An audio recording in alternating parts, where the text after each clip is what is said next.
আসসালামু আলাইকুম। অনেকেই দেশ বিদেশ থেকে ফোন করি, জানতে চান আপনাদের প্রবাসী লোনের বিষয়ে।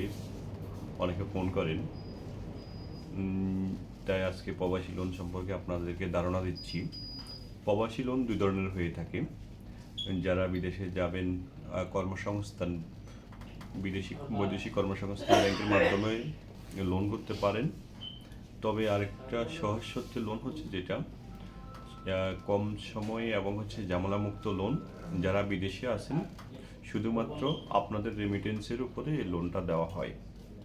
সেক্ষেত্রে আপনাদেরকে 1 বছর যাবৎ যে দেশে আপনি থাকেন সেই দেশ থেকে বৈধভাবে আপনার প্রিয়জনের অ্যাকাউন্টে 12 মাস, মানে 1 বছর যাবৎ আপনাদেরকে টাকা পাঠাইতে হবে এবং এই টাকা সম্পূর্ণভাবে রেমিটেন্স আকারে পাঠাইতে হবে।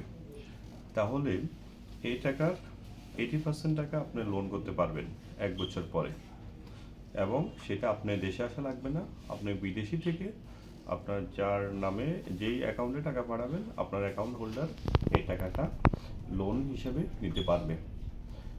ধন্যবাদ।